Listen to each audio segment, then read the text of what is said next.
विचित्र हैं कृष्णचंद्र, कभी बढ़ते हैं, कभी घटते हैं, कभी शून्य जैसे हो जाते हैं, पर फिर अचानक पूरे ब्रह्मांड को आलोकित कर उठते हैं। पर सोचिए, ऐसे विचित्र कृष्ण को कौन बांध सकता है? देव नहीं बांध पाए, योगी नहीं बांध पाए, और बांध भी कौन सकता है उन्हें? बस श्री राधा रानी ही, जो अपने पल्लू में बांधकर इन्हें हर कदम साथ ले चलती हैं। आज ब्रजलीला में सुनिए वही अद्भुत कथा, जहाँ स्वयं ब्रह्मा पुरोहित बने और भांडीर वन में हुआ राधा कृष्ण का दिव्य विवाह। कृष्णचंद्र की विचित्रता। महर्षि शांडिल्य कहते हैं, विचित्र हैं कृष्णचंद्र, बढ़ते हैं, फिर पूर्ण होते हैं, फिर घटते हैं, और घटते घटते ऐसे छोटे हो जाते हैं कि लगता है अब तो शून्य ही रह गए, लेकिन वहीं से फिर उठते हैं। जैसे चंद्रमा पूर्णिमा से अमावस्या तक घटता है, फिर नए सिरे से उदय होता है, वैसे ही कृष्णचंद्र भी अपने जीवन में बढ़ते हैं, घटते हैं और फिर से प्रकट होते हैं। वे बढ़ते हैं, मथुरा जाते हैं, द्वारिका जाते हैं, सुवर्ण का साम्राज्य रच देते हैं। वे घटते हैं, सब कुछ त्याग देते हैं, अर्जुन के सारथी बन जाते हैं, राजसूय यज्ञ में जूठे पत्तल उठाते हैं, सभा में शिशुपाल की गालियां सहते हैं, गांधारी का श्राप भी हंसते हुए स्वीकार करते हैं। ऐसा लगता है कि जैसे चंद्रमा अमावस्या को डूब गया, अब नहीं निकलेगा, पर कृष्णचंद्र फिर उठते हैं, फिर जगमगाते हैं। ऐसे हैं विचित्र कृष्णचंद्र, और इन्हें बांध पाना किसी के लिए संभव नहीं। ये तो केवल श्री राधा ही हैं जो अपने पल्लू में इन्हें बांधकर साथ ले चलती हैं। वृंदावन का प्रेम। कृष्ण हर जगह भ्रमर की तरह हैं, हर कली पर बैठने वाले, लेकिन वृंदावन में वे मछली की तरह केवल एकनिष्ठ हो जाते हैं। यहाँ वे केवल और केवल श्री राधा के ही हैं। राधा रानी जब डांट कर देखती हैं तो स्वयं पर ब्रह्म थरथरा उठते हैं। देव, गंधर्व, मुनि सब उनके चरण चाहते हैं, पर उन्हें पाना अत्यंत कठिन है। और देखो, यही श्याम सुंदर स्वयं राधा रानी के चरण अपनी गोद में रखकर दबाते हैं। शांडिल्य कहते हैं, प्रेम की महिमा इससे बड़ी और क्या होगी। ऋतु परिवर्तन। अब कथा का रंग बदलता है। अभी तक बरसात थी, पर एकाएक वृंदावन में बसंत छा गया। वज्रनाभ ने पूछा, गुरुदेव, ये कैसे संभव हुआ? शांडिल्य बोले, वज्रनाभ, ये विवाह कोई साधारण आयोजन नहीं है, इसे स्वयं अस्तित्व ने रचा है। प्रकृति वही प्रकट करती है जो ब्रह्म और आह्लादिनी चाहते हैं। यहाँ तक कि यदि सखियां संकल्प कर लें तो भी प्रकृति वही रूप धर लेती है। बसंत छा गया। यमुना में हंस के आकार की असंख्य नौकाएं प्रकट हुईं। हर नौका में 8 सखियां सजी थीं, पीले लहंगे, पीली चुनर, मुख पर उत्साह और देह से कमल की सुगंध। श्रृंगार की लीला।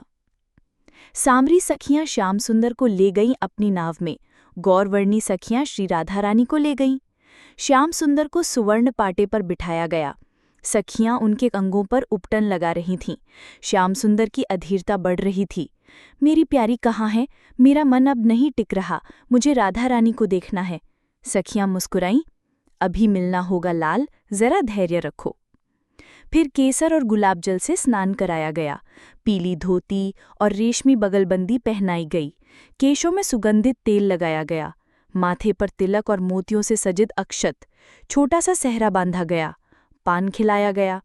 जब सखियां दूर जाकर उन्हें देखने लगी तो कोई मूर्छित हो गई, कोई अपनी सुध खो बैठी, कोई भाव से अपने काजल से डिठोना उतारने लगी। सब पुकार उठीं, अरे कितने सुंदर लग रहे हैं हमारे लाल।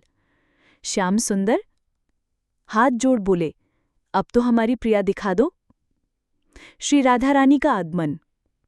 श्याम सुंदर नौका से उतरे। यमुना की रेत कपूर की तरह उड़ रही थी। कमल के पराग चारों ओर बिखरे थे, फूलों के पावड़े बिछे थे। और तभी श्री राधा रानी दुल्हन के रूप में प्रकट हुईं। नीलवसन, मस्तक पर चंद्रिका, गले में मोतियों का हार, मुखमंडल स्वर्णाभ से दमक रहा था, चरणों में नूपुर जिनके झंकार संपूर्ण सृष्टि में गूंज रही थी। आकाश से देवताओं ने पुष्प बरसाए, पर उन्हें केवल आभा दिखी, क्योंकि ऐसे दर्शन केवल आह्लादिनी की कृपा से ही संभव है। मिलन। तभी श्याम सुंदर दौड़े, उधर से श्री राधा रानी दौड़ी, और दोनों ऐसे मिले जैसे मेघ और बिजली का संगम हो। सखियां नाच उठीं, गाने लगीं, जय जय की ध्वनि से संपूर्ण वृंदावन गुंजायमान हो गया। दिव्य मंडप। कुंज लताओं के बीच फूलों का मंडप सजा था, रत्न चौकियां रखी गईं, और तभी आकाश आलोकित हुआ। हंस पर विराजमान विधाता ब्रह्मा उतरे। सखियां हंस पड़ी। अरे, ये 4 मुख वाले कौन आ गए? ब्रह्मा हाथ जोड़ बोले, हे हरिप्रिया की सखियों, मैं ब्रह्मा हूँ। मैं इस विवाह का पुरोहित बनने आया हूँ। हजारों कल्पों से इस क्षण की प्रतीक्षा कर रहा था। स्वयं श्याम सुंदर ने मुझे वर दिया था कि ये ब्याह मैं संपन्न कराऊंगा। सखियां हंसी में बोलीं, अच्छा, पर इनके कहने से क्या होता है? ये तो हमारी लाली के पल्लू से बंधे हैं। जाओ, अनुमति तो हमारी लाली से लो। तब विधाता ब्रह्मा जी हाथ जोड़ श्री राधा रानी की स्तुति करने लगे। दूल्हा दुल्हन नखसिक शोभा, श्री हरिप्रिया निरखी मनमोहा। यह है प्रेम की परम पराकाष्ठा, जहाँ योग, तप, यज्ञ सब मौन हो जाते हैं और केवल प्रेम ही सर्वश्रेष्ठ बन जाता है। भांडीर वन में हुआ ये दिव्य विवाह हमें यही सिखाता है कि कृष्णचंद्र को कोई तर्क, कोई ज्ञान नहीं बांध सकता, केवल प्रेम बांध सकता है। आइए हम सभी श्री राधा कृष्ण की इस अमर प्रेम कथा में अपने मन को बांधें। जय जय श्री राधे। मिलते हैं ब्रजलीला की अगली कथा में।